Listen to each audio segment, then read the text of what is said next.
سفارش کے سلسلے میں سوال ہے کہ جو ایصال ثواب کا سلسلہ ہے والدین مرحومین کے سلسلے میں خصوصاً اس کی کیا صورت ہے، کیا طریقے ممکن ہیں اور شرعی طور پر کس حد تک ثابت ہے۔ دیکھیے، ایصال ثواب کے ضمن میں دو رائے ہیں ہمارے ہاں۔ اکثریت جو بھی ہمارے ہاں سنی علماء ہیں، دیوبندی بھی بریلوی بھی، وہ اس کے قائل ہیں کہ ایصال ثواب ہوتا ہے مالی عبادت کا بھی اور بدنی عبادت کا بھی۔ بدنی عبادت یہ کہ آپ نے نفل پڑھے اور کہا کہ اللہ ان نوافل کا ثواب میرے والد مرحوم کو، والدہ مرحومہ کو یا کسی اور کو پہنچا دے، یہ ان کا موقف ہے اور وہ مانتے ہیں۔ خیرات کریں اور خیرات کا کہیں، کسی کی بیوہ کی مدد کریں اور کہیں کہ اس کا ثواب اللہ تعالیٰ ان کو پہنچا دے۔ ایک موقف یہ ہے، وہ زیادہ تر ہمارے ہاں جو اہل حدیث حضرات ہیں ان کا موقف ہے۔ تو میں اگرچہ اس معنی میں کہ میں اہل حدیث مسلک سے متعلق نہیں ہوں، لیکن یہ اس معاملے میں میری رائے وہی ہے، وہ یہ ہے کہ بدنی عبادت کا ایصال نہیں ہے، مالی عبادت۔ مالی عبادت آپ نے خیرات کی ہے، صدقہ دیا ہے، کسی غریب کی مدد کی ہے، مسکین کی مدد کی ہے، بیوہ کی مدد کی ہے، یتیم کی مدد کی ہے، کسی مقروض کی مدد کی ہے، مال خرچ ہوا ہو تو اس کی جگہ پر جو ہے آپ اپنا ایصال ثواب اس کا کر سکتے ہیں، بدنی عبادت کا نہیں۔ واللہ عالم۔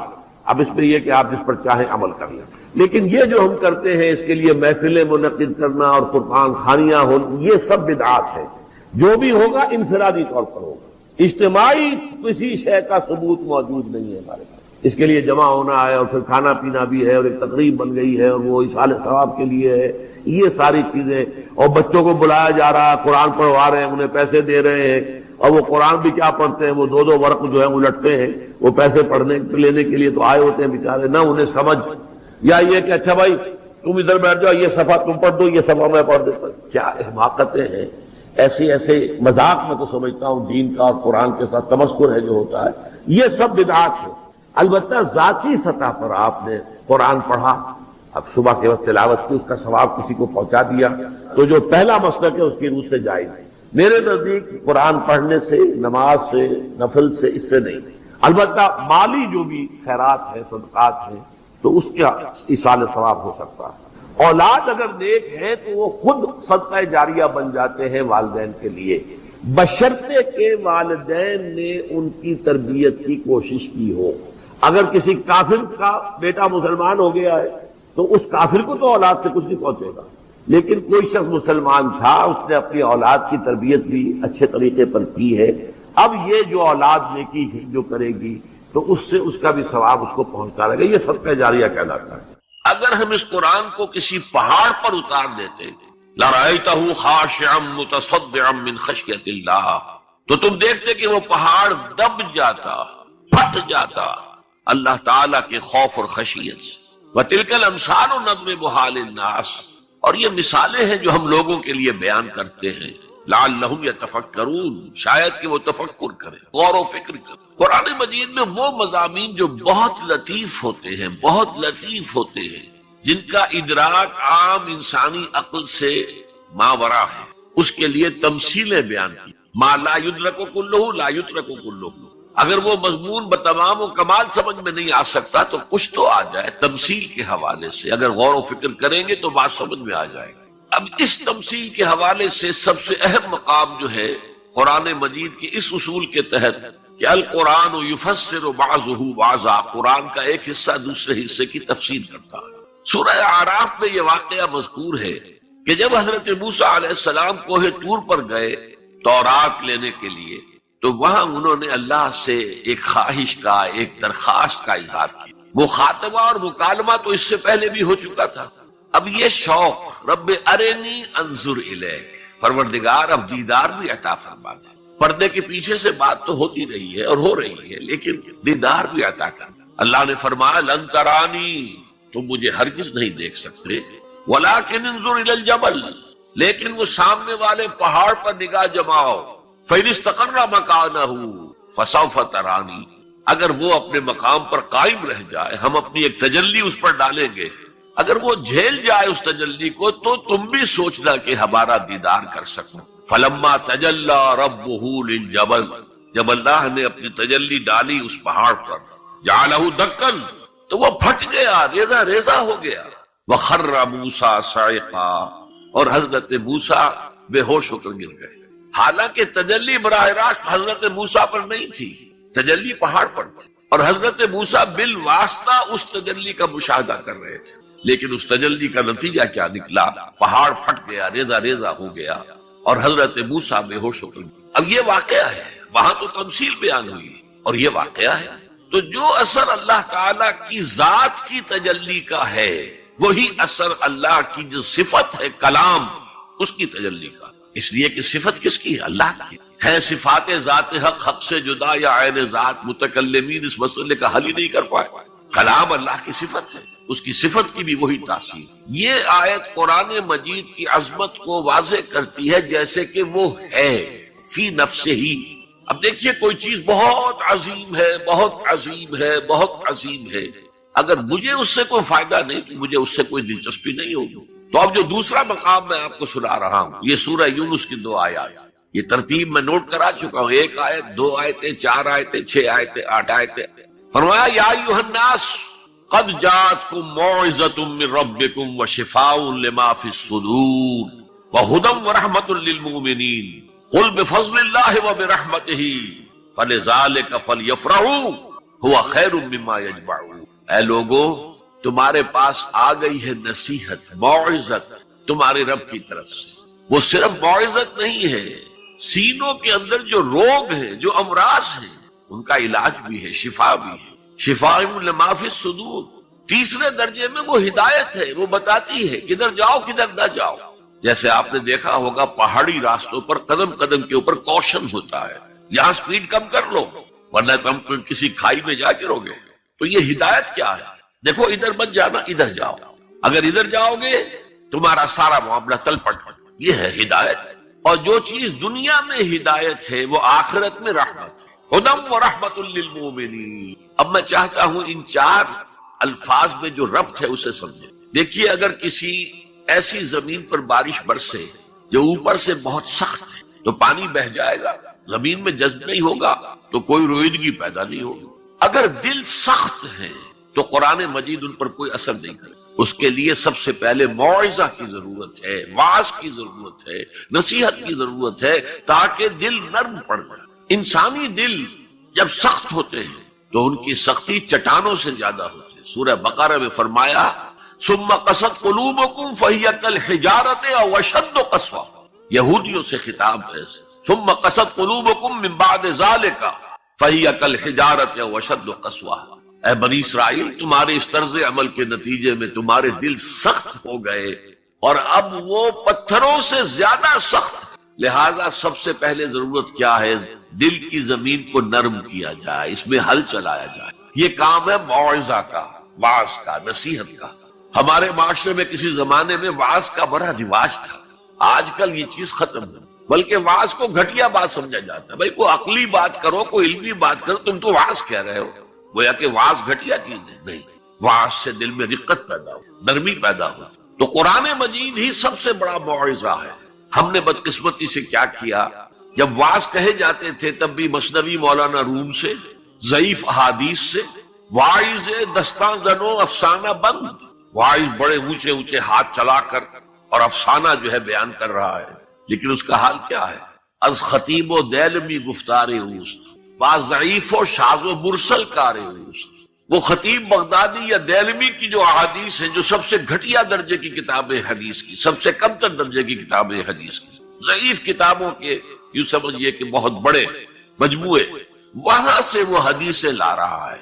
الضعیف و شاذ و مرسل کار ہو، ضعیف حدیث، شاذ حدیث، مرسل حدیث سے وہ بیان کر رہا ہے۔ قرآن سے اس کا کوئی تعلق نہیں۔ قرآن مجید سب سے بڑا واعظ ہے۔ یا ایھا الناس قد جاءتکم موعظۃ، یہ دل کو جب نرم کرتا ہے تو پھر اس میں جذب ہوتا ہے، یہ سیکنڈ سٹیپ ہے اس کا۔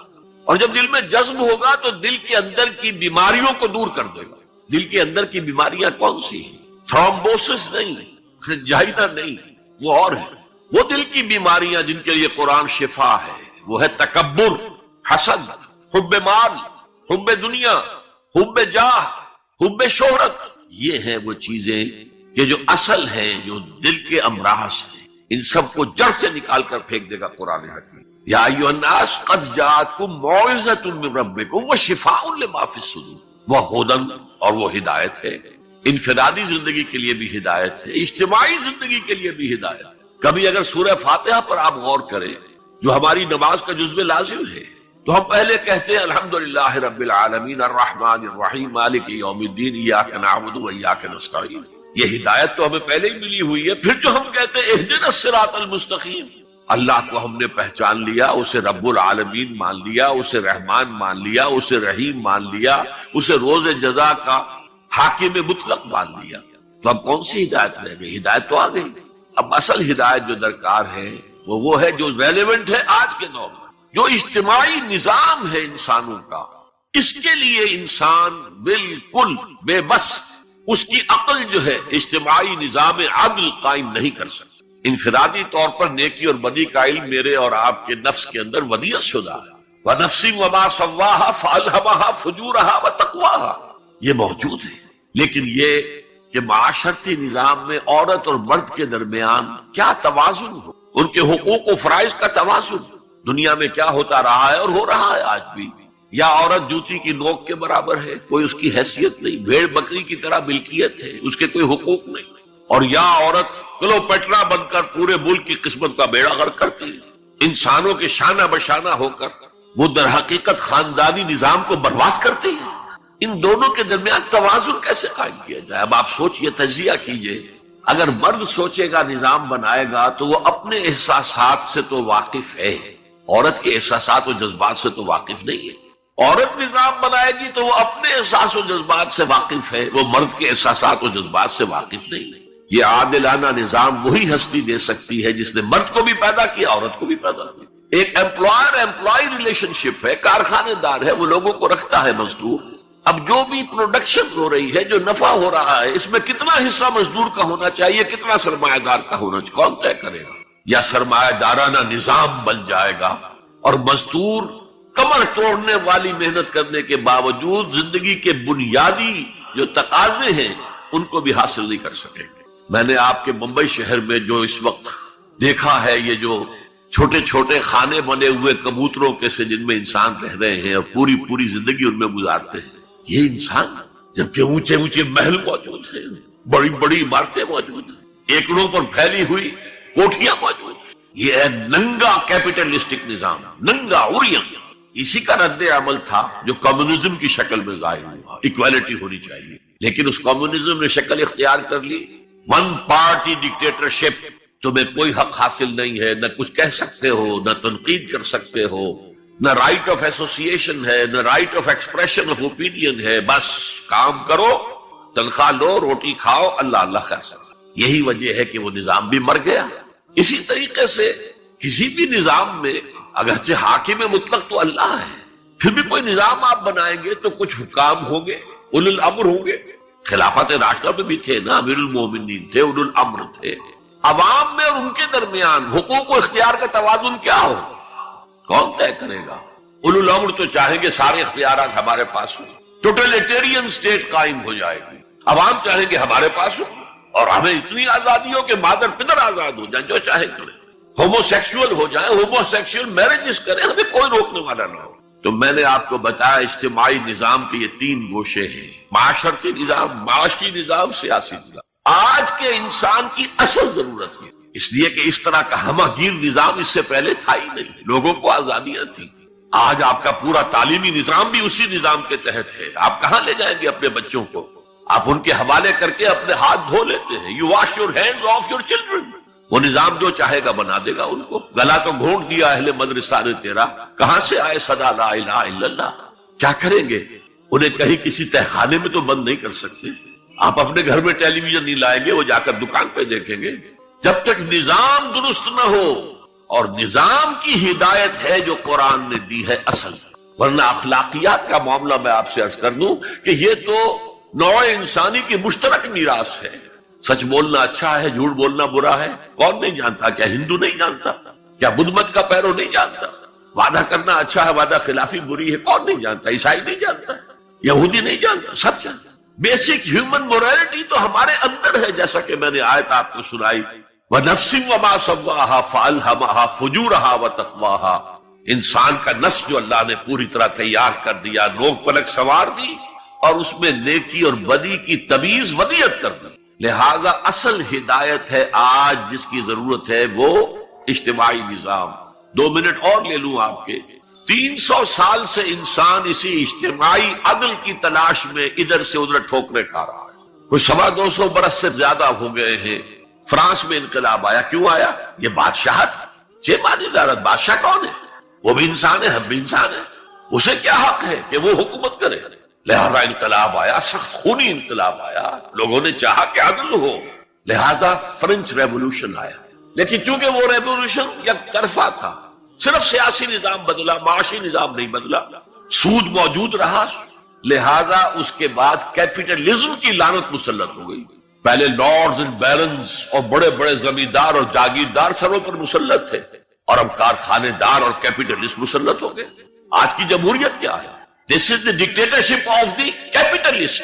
یہ تو اصل میں کیپٹلزم ہے، کیپٹلسٹ کی ڈکٹیٹرشپ ہے جس وقت ہو رہی ہے. اچھا، اس سے نجات پانے کے لیے چھلانگ لگائی دوسری طرف کمیونزم. تو وہ میں آپ کو بتا چکا ہوں، وہاں انفرادی آزادی ختم ہو گئی، اب وہ بھی مر گیا. اب فوکو یاما نے تو کتاب لکھ دی اینڈ آف ہسٹری. بس ثابت ہو گیا کہ ہمارا نظام لبرل سیکولر ڈیموکریسی اور انٹرسٹ بیسڈ کیپٹلزم، اس سے بہتر کوئی نظام ہے ہی نہیں، سب ختم ہوگا. لیکن ایک نظام ہے جس کا انہیں اندیشہ ہے، جو ابلیس کی زبان سے اقبال نے کہلوایا تھا، ہے اگر کوئی خطر مجھ کو تو اس امت سے ہے جس کی خاکستر میں ہے اب تک شرارے آرزو. خال خال اس قوم میں اب تک نظر آتے ہیں، وہ کرتے ہیں اشک سحر گاہی سے جو ظالم وضو. بڑے نیک لوگ بھی موجود ہیں، لیکن بحیثیت مجموعی امت کا حال کیا ہے؟ جانتا ہوں میں یہ امت حامل قرآن نہیں، جانتا ہوں میں یہ امت حامل قرآن نہیں ہے، وہی سرمایہ داری بندہ مومن کا دین. جانتا ہوں میں کہ مشرق کی اندھیری رات میں بے ید بیضا ہے پیران حرم کی آستین. پیر ہیں، مرشد ہیں، ان کی آستینوں میں ید بیضا نہیں ہے، حضرت موسیٰ والا. بہرحال فوکو یاما کی نفی کی پھر بعد میں، اور کتاب لکھی گئی کلیش آف سیویلائزیشنز، تہذیبوں کا ٹکراؤ ابھی آئے گا. تو میں اس سے زیادہ اس ایشو پر نہیں جانا چاہتا. ہدایت، انفرادی ہدایت بھی قرآن میں ہے، اور سب سے بڑھ کر اجتماعی ہدایت جس کی آج کے انسان کو سب سے زیادہ ضرورت ہے. یہ سسٹم آف سوشل جسٹس جو صرف اللہ دے سکتا ہے، اس لیے کہ کارخانے دار بھی اسی کی مخلوق ہے اور مزدور بھی اسی کی مخلوق. جو اولو الامر ہے وہ بھی اسی کے پیدا کرنا ہے، اور جو عوام ہے وہ بھی اسی کے پیدا کرنا ہے. مرد بھی اسی کا پیدا کرنا ہے، عورت بھی اس کی پیدا کرتا ہے. جیسے ایک حدیث میں آتا الخلق عیال اللہ، تمام مخلوق اللہ کے کلبے کے معنی. وہ عدل دے گا، وہ سوشل جسٹس دے گا، وہ توازن دے گا آپ کو معاشرتی نظام میں، معاشی نظام میں، سیاسی نظام. اس کا نتیجہ چوتھا جو نکلے گا رحمت للمومنین. اب وہ رحمت ہوگی آخرت. جیسے حضور نے فرمایا الزہراوین نام دیا سورہ بقرہ کو اور سورہ آل عمران. الزہراوین، زہرا کہتے ہیں بہت تابناک حضرت فاطمہ زہرا رضی اللہ تعالی عنہ. الزہراوین یہ 2 بدلیوں کی صورت میں میدان حشر میں ظاہر ہوں گی، اور جو ان سے محبت کرنے والے تھے ان پر سایہ کریں گی، جبکہ کسی کے لیے کوئی سایہ نہیں. تو یہ رحمت کا ظہور ہوگا قرآن کا قیامت کے دن. اب اگلی آیت دیکھیے، قل بفضل اللہ وبرحمتہ. اے نبی ان سے کہہ دیجئے یہ اللہ کے فضل اور اس کی رحمت کا مظہر ہے کہ اس نے تمہیں قرآن مجید جیسی کتاب ہدایت دی، جو موعظہ بھی ہے، شفاء لما فی الصدور بھی ہے، دنیا میں ہدایت بھی ہے، آخرت میں رحمت بھی ہے. قل بفضل اللہ وبرحمتہ فبذلک فلیفرحوا. اگر جشن منانا ہے تو اس کا مناؤ، خوشیاں منانی ہے تو اس کی مناؤ. ہوا خیر مما یجمعون. یہ دولت ان تمام چیزوں سے زیادہ قیمتی ہے جو انسان جمع کرتا ہے. دولت جمع کرتا ہے، مال، اسباب، جائیداد، کاروبار، اور محل بناتا ہے، اس میں بڑا اعلیٰ فرنیچر رکھتا ہے، اس میں لا کر ڈیکوریشن پیسز کہاں کہاں سے پوری دنیا سے لا کر رکھتا ہے. ان سب سے کہیں زیادہ قیمتی شے قرآن ہے. اب آئیے 4 آیات سورہ رحمان کی اولین 4 آیات. الرحمن، یہ جملہ نہیں بنا، یہ تو صرف مبتدا ہے، لیکن آیت پوری ہے. الرحمن علم القرآن خلق الانسان علمہ البیان. یہ اصل میں جو 4 آیتیں، ان میں 4 چوٹی کی چیزوں کا بیان ہے، ٹاپ موسٹ چیزیں. اللہ کے ناموں میں سب سے پیارا نام رحمان ہے، اگرچہ قرآن میں کثرت سے آیا ہے اللہ۔ وہ کیوں؟ اہل عرب صرف اسی نام سے واقف تھے، اللہم اللہم دعائیں مانگا کرتے تھے۔ اور آپ کو معلوم ہے سورہ فرقان میں تو اعتراض بھی انہوں نے کیا، یہ رحمان کا کون ہے؟ ہم تو جانتے نہیں ہیں، یہ کہاں سے لے آئے ہو ہے محمد تم رحمان صلی اللہ علیہ وسلم۔ لیکن آپ غور کریں تو سب سے پیارا نام رحمان ہے۔ دیکھیے رحمت سے یہ دو نام بنائے گئے، الرحمن الرحیم۔ 113 مرتبہ تو تمام سورتوں کے سے پہلے یہ آیت موجود ہے، الرحمن الرحیم، بسم اللہ الرحمن الرحیم۔ سورہ فاتحہ میں الحمدللہ رب العالمین الرحمن الرحیم۔ ان میں فرق کیا ہے؟ یہ جو فعلان کا وزن ہے، اس پر جو عربی میں لفظ آتے ہیں، اس میں کسی صفت کی ہیجانی کیفیت، طوفانی کیفیت، ٹھاٹھے مارتا ہوا سمندر، پہاڑوں ایسی لہریں، اسی سے غضبان بنا ہے، انتہائی غضبناک، بہت غصہ، اسی سے جوعان بنا ہے، بھوک سے مر رہا ہوں میں، انا جوعان، اسی سے عطشان بنا ہے، میں پیاسا مر رہا ہوں۔ اللہ کا لفظ، اللہ کا نام رحمان ظاہر کر رہا اللہ کی رحمت ٹھاٹھے مارتے ہوئے سمندر کی طرح ہے۔ اور رحیم فعیل کے وزن پر ہے، جس میں دوام ہوتا ہے، تسلسل ہوتا ہے۔ تو اللہ کی رحمت جہاں ٹھاٹھے مارتے ہوئے سمندر کی طرح ہے، ساتھ ہی وہ آہستگی کے ساتھ مسلسل بہنے والے دریا کے مانند بھی ہے، تسلسل کے ساتھ۔ اب ان دونوں کا ریلیشن اگر میں آپ کو ایک مثال سے سمجھاؤں، اگر کہیں کسی بس کا ایکسیڈنٹ ہو جائے اور آپ دیکھیں کوئی عورت جو ہے مردہ ہو گئی ہے اور کوئی شیر خار بچہ اس کی چھاتی سے چمٹا ہوا، اسے کیا پتا میری ماں مر گئی، اور کوئی آئیڈینٹیفیکیشن نہیں ہو رہی، کچھ پتا نہیں ہے یہ کون خاتون تھی، کہاں سے آئی تھی، کچھ نہیں۔ آپ بتائیے اس وقت کون سا انسان ہوگا جس کے دل میں رحمت کا دریا جوش نہ مار جائے، اس بچے کی سرپرستی میں کر لوں، یہ انسان کی فطرت ہے۔ لیکن جب وہ گھر لے جائے گا تو ہو سکتا ہے کچھ دن کے بعد وہ محسوس کرے کہ میں نے خامخواہ کو یہ بوجھ اپنے اوپر لے لیا ہے، میرے تو اپنے بچے بہت تھے۔ گویا کہ جوش تو آیا، دوام اس میں نہیں ہے۔ اللہ کی رحمت ٹھاٹھے مارتے ہوئے سمندر کی طرح بھی ہے اور اس میں دوام ہے، دریاؤں کا سا دوام، تسلسل سے بہنے والا۔ اور سب سے پیارا میں کیوں کہہ رہا ہوں یہ نام، ہمیں سب سے بڑی ضرورت رحمت کی ہے۔ دیکھیے اللہ رازق ہے، اللہ رازق ہے، ہمیں رزق دیتا تاکہ ہم زندہ رہیں، اور اس نے ہمیں زندگی اس لیے دی ہے لِيَبْلُوَكُمْ أَيُّكُمْ أَحْسَنُ عَمَلًا، تاکہ تمہارا امتحان لے۔ تو رزق دینا اس کی ضرورت ہے، میری ضرورت نہیں ہے۔ مجھے زندہ رکھنا چاہتا ہے تاکہ وہ امتحان میں دوں تو وہ رزق دے گا مجھے۔ لیکن رحمت کون سی چیز ہے؟ میں حدیث آپ کو سناتا ہوں۔ ایک دفعہ آپ نے فرمایا کوئی انسان محض اپنے عمل کی بنیاد پر جنت میں داخل نہیں ہو سکے گا جب تک کہ رحمت خداوندی دستگیری نہ کرے۔ اسی صحابی رضی اللہ تعالی عنہ نے بڑی ہمت سے، جرأت سے، بلکہ ہم کہہ سکتے جسارت سے کام لیا کہ پوچھ لیا حضور کیا آپ بھی؟ فرمایا ہاں میں بھی، الا یتغمدنی ربی برحمتہ، میں بھی داخل نہیں ہو سکوں گا جنت میں جب تک کہ میرا رب مجھے ڈھانپ نہ لے اپنی رحمت سے۔ تو سب سے پیارا نام کون سا ہوا؟ الرحمن۔ اب آئیے اگلی آیت، علم القرآن، اس نے قرآن کی تعلیم دی۔ جو پچھلا مقام ہم نے دیکھا تھا قل بفضل اللہ وبرحمتہ فبذلک فلیفرحوا، اس اللہ تعالیٰ نے قرآن کا علم دیا، لیکن آپ سوچئے جو دوسرے علوم ہیں وہ کس نے دیے ہیں؟ یہ سارا سائنٹیفک نالج اور ٹیکنالوجی، یہ وہی تو علم آدم الاسماء کا ظہور ہے جو ہو رہا ہے۔ پوٹینشلی یہ سارا مادی علم حضرت آدم کی شخصیت میں ودیت کر دیا گیا تھا، پوٹینشلی، جیسے آم کی گٹھلی میں پورا آم کا درخت ہے، علم آدم الاسماء کلھا، تمام نام سکھا دیا، اور ساتھ ہی وہ ایپریٹس دے دیا جس سے کہ یہ علم جو پوٹینشل تھا یہ ایکسفولیٹ ہو سکے، یہ کھلے، جیسے کہ کلی بند ہوتی ہے پھر کھلتی ہے تو 5 پتیاں ظاہر ہوتی، ایکسفولیشن۔ وہ ایپریٹس کیا ہے؟ ان السمع والبصر والفؤاد کل اولئک کان عنہ مسئولا، کانوں سے سنو، آنکھوں سے دیکھو، اس دماغ میں سینس ڈیٹا فیڈ کرو، پروسیس کرو، نتیجہ نکالو، میموری کے حوالے کر دو، اور سوچو اور دیکھو اور مشاہدہ کرو، نتائج اس سے نکالو، پچھلی میموری سے اس کو ٹیلی کرو، کوئی نئی چیز مل گئی ہے تو اس کو بھی سٹور کر لو۔ یہی ہے نا۔ میں مثال دیا کرتا ہوں کہ کسی شخص نے ہمارے آباء و اجداد میں سے کوئی 1000ویں پیڑھی ہماری ہوگی، ابھی تک انسان کسی سورس آف انرجی سے واقف نہیں تھا، پھل کھاتا تھا یا گوشت کچا کھاتا تھا؟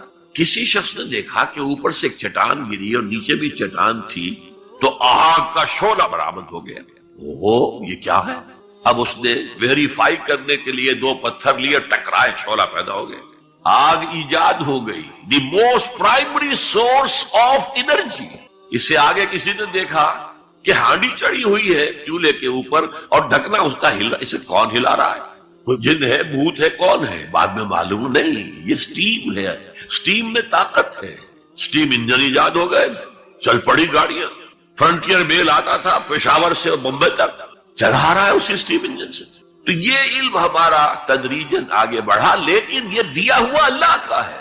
لیکن تمام علوم میں چوٹی کا علم قرآن کا علم. میں کہہ رہا تھا نا، ان 4 چیزوں میں 4 چوٹی کی چیزیں. اللہ کے ناموں میں سب سے پیارا نام رحمان. جو علم اس نے دیا تمام مخلوقات میں، اس میں چوٹی کا علم جو ہے وہ قرآن کا علم. اب آئیے، خلق الانسان، پھر سوچے انسان کو پیدا کیا تو کیا جنوں کو نہیں کیا؟ کیا فرشتوں کو نہیں کیا؟ کیا یہ گیلیکسیز پیدا نہیں کی؟ کیا چاند اور سورج نہیں پیدا کیا؟ کیا ہماری زمین کے اوپر زندگی کی جو شکلیں ہیں، نباتاتی اور حیواناتی، یہ چرند ہیں اور پرند ہیں اور مچھلیاں ہیں، کس نے پیدا کی؟ سب کچھ اس نے پیدا کیا. لیکن اس کی کریشن کا کلائمیکس انسان، سب سے بڑی اس کی تخلیق انسان، جو مسجود ملائک بن گیا. فسجد الملائکۃ کلھم اجمعون. کس قدر تاکید ہے. سجدے میں گر گئے تمام فرشتے، کل کے کل فرشتے جمع ہو کر 3 مرتبہ. کہیں شبہ رہ جائے جبرائیل نے نہیں کیا ہوگا سجدہ یا اسرافیل، نہیں، کلھم اجمعون. یہ انسان شاہکار ہے اللہ کی تخلیق کا. فرمایا ہے خلقتہ بیدی. اے ابلیس، تو اس آدم کو سجدہ نہیں کرنا چاہتا جسے میں نے اپنے دونوں ہاتھوں سے بنایا. کیا معنی اس کے؟ اللہ کے 2 ہاتھ کیا ہیں؟ الا لہ الخلق والامر. 2 عالم ہیں، ایک عالم امر ہے، ایک عالم خلق ہے. عالم امر میں اللہ کے حکم کی تعمیل چشم زدن میں ہو جاتی ہے. انما امرہ اذا اراد شیئا فانما یقول له کن فیکون. اور عالم خلق میں وقت لگتا. آم کی گٹھلی سے درخت تو بنے گا آم کا، لیکن کتنے سال لے گا؟ ماں کے پیٹ میں بچہ پرورش تو پائے گا، لیکن 9 مہینے لے گا. اللہ نے فرمایا کتنی جگہ پر میں نے آسمان اور زمین 6 دنوں میں پیدا کی. عالم خلق میں ٹائم کا ایلیمنٹ ہے، عالم امر میں کوئی ٹائم نہیں. عالم امر سے تعلق رکھنے والی صرف 2 مخلوقات ہیں، فرشتے اور انسانی ارواح. یسألونک عن الروح قل الروح من امر ربی. اور عالم خلق سے ہمارا یہ جسم ہے، حیوانی وجود ہمارا جو زمین سے آیا ہے. منہا خلقناکم وفیہا نعیدکم ومنہا نخرجکم تارۃ اخری. یہ یہاں سے آیا پھر یہیں چلا جائے گا. روح وہاں سے آئی اور وہیں لوٹے گی. انا للہ وانا الیہ راجعون. یہ ہمارا جسم تو نہیں جائے گا. الرحمن علم القرآن خلق الانسان علمہ البیان. انسان کو جو صلاحیتیں دی اللہ نے، ان میں سب سے بڑی صلاحیت قوت بیان ہے. اسی لیے انسان کو اہل منطق کہتے ہیں حیوان ناطق، بولنے والا حیوان. یہ اپنے آپ کو ایکسپریس کرنے کی صلاحیت. یہ تمام صلاحیتوں میں چوٹی کی صلاحیت ہے. دیکھیے ہمیں آنکھیں دی ہیں، حیوانوں کی بینائی ہم سے کہیں زیادہ ہے. ایسے حیوان بھی ہیں کہ جنہیں لائٹ کی ضرورت ہی نہیں، بغیر روشنی کے دیکھتے ہیں. یہ باز اور شاہین بڑی بلندی سے زمین پر پڑی ہوئی سوئی کو دیکھتے ہیں. سماعت ہمیں دی تو بہت سے حیوانات کو ہم سے بہت زیادہ سماعت دی. آپ گھوڑے پر سوار جا رہے ہیں، آپ نے کوئی آواز نہیں سنی، گھوڑے نے سن لی ہے، اس کی کنوتیاں کھڑی ہو گئی، اینٹینا کھڑے ہو گئے. سوار کو معلوم ہوا کوئی خطرہ ہے، اس نے تو کچھ نہیں سنا تھا. پھر کتنے حیوان ہیں جو سونگنے کی قوت ان میں کتنی زیادہ ہے، ہر شے کو سونگ کر پتہ کرتے یہ ہمارے کھانے کی ہے کہ نہیں. اصل صلاحیت جو انسان کی صلاحیت ہے وہ قوت بیان ہے. آپ کو معلوم ہے بڑے بڑے وکیل ایک پیشی کے 5 لاکھ روپیہ لے رہے ہیں. کیوں؟ ان کے اندر بیان کی صلاحیت زیادہ ہے، جو مقدمے کو خوبصورتی سے پیش کر سکتے ہیں. ورنہ وہی قانون پڑھنے والے جو ہیں وہ کلا وہ جوتی پٹخان سے پھرتے ہیں، کوئی ان کو پوچھتا نہیں.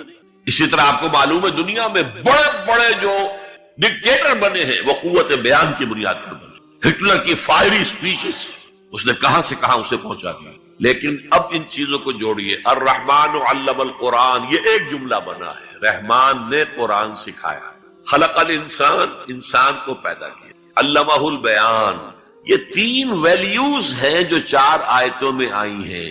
آپ نے میتھمیٹکس میں یا ارتھمیٹکس میں پڑھا ہوگا ریشو پروپورشن کا قاعدہ، نسبت و تناسب. 3 ویلیوز دے دی گئی ہے، چوتھی تلاش کرو. وہ چوتھی ویلیو کیا ہے؟ دیکھو، اگر تمہیں کوئی قوت بیان اللہ نے دی ہے، اسے قرآن کو بیان کرنے میں صرف کرو. جیسے ہم کہتے ہیں کہ توپ سے مکھی نہیں ماری جاتی، توپ جتنی بڑی شے ہے وہ مکھی مارنے کے لیے تو استعمال نہیں ہوتی. تمہیں اللہ نے قوت بیان دی ہے، اسے صرف پیسے کمانے کے لیے استعمال نہ کرو، اسے لیڈری چمکانے کے لیے استعمال نہ کرو. اس قوت بیان کو اس قرآن کے بیان کرنے میں استعمال کرو. یہ جو نتیجہ نکلا ہے یہ ایک حدیث میں آیا ہے، اور اس میں عجیب لطف ہے. الرحمن علم القرآن خلق الانسان علمہ البیان عن عثمان ابن عفان. وہی جو ہے قافیہ چلا آ رہا ہے، بخاری شریف کی روایت ہے، خیرکم من تعلم القرآن وعلمہ. تم میں سے بہترین لوگ وہ ہیں جو قرآن سیکھیں اور سکھائیں، پڑھیں اور پڑھائیں، سمجھیں اور سمجھائیں. یہ بہترین ہے، اس کو بہتر نہ کہیں. یہ خیر کے بعد من آ جائے گا تو یہ کمپیریٹیو ڈگری ہوگی. انا خیر منہ، ابلیس نے کہا تھا میں اس آدم سے بہتر ہوں. خلقتنی من نار خلقتہ من طین، مجھے تو نے آگ سے بنایا، اسے مٹی سے بنایا.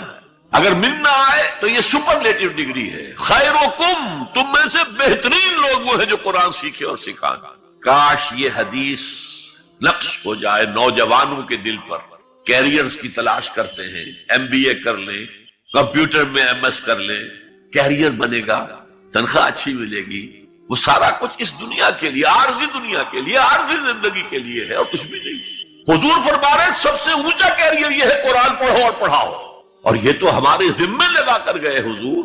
خطبہ حجۃ الوداع میں کیا کہا تھا؟ میں صرف تمہارے لیے تو نہیں بھیجا گیا تھا.